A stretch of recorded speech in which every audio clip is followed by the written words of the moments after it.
সালামের সাথে বেয়াদবি করলে ঝামেলা আছে, জীবন ধ্বংসের পথে যেতে পারে। কারণ আমাদের সালাম দিতেছি কারে দিই? নবীর দ্বারা সালাম দিলে গুণ হইব না। আল্লাহর কসম কিয়ামত পর্যন্ত চ্যালেঞ্জ করছি, কোন মৌলবী যদি প্রমাণ দিতে পারে আমি কানা ধরে জীবনের লেগে ছেড়ে দেব। এই যে মাইক দিয়ে বসে আসতে বসে না, আশেপাশে যত মৌলবী আছে সপ্তাহে করিমগঞ্জে 13-14 বছর ধরে আমি সিদ্ধাবার মসজিদে কইতেছি, যদি একটা মৌলবী প্রমাণ করতে পারে নবী তোমার মতো দুরূদ সালাম হারাম, সারা জীবন আমি কোনোদিন করতাম না। সালাম কারা দিতেছি? নবী কি আল্লাহর বন্ধু না?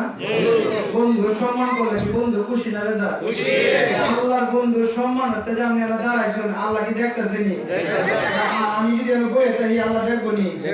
আল্লাহর বন্ধুর সাথে বেয়াদবি করলে কি আল্লাহ আপনার প্রতি খুশি থাকবো? আমরা কি কেউ কি বেয়াদবি করতাম চাই? আল্লাহ বলতো এই যে দুরূদ সালাম করতেছি, ভিডিও হইতেছে না? মোবাইলে ভিডিও না, ভিডিও হইতেছে।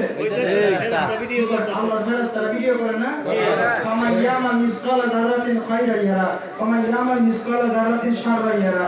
যারা পরিমাণ নেক আমল করলো হাশরের মাঠে আপনি দেখবেন, যারা পরিমাণ গুনাহ কাজ করলো হাশরের মাঠে আপনি দেখবেন।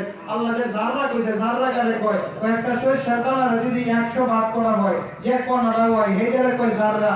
এরপরে এই যারাটা যদি হাশরের মাঠে আল্লাহ দেখা, তাহলে কি আজকের মাহফিলে দেখাইতো না? এই যে যারাটা যদি আল্লাহ দেখা দিলেও দেখাইবো নাকি? সব কিছু দেখাইবো জিতু হাশরের মাঠে, সব কিছু আল্লাহর রহমতে ফেরেশতারা ভিডিও করতেছে। এইজন্য এখানে যাতে কোনো অবস্থাতে বেয়াদবি না হয়, পারলে করেন, না পারলে জিম্মাদার দাঁড়ায় থাকেন, কিন্তু হাসি তামাশা করার জায়গায় গিয়ে হাসি তামাশা করেন না, জীবন ধ্বংস করেন। আমি কারোর জন্য বদ্ধ করতেছি না, হেদায়েতের মালিক আল্লাহ।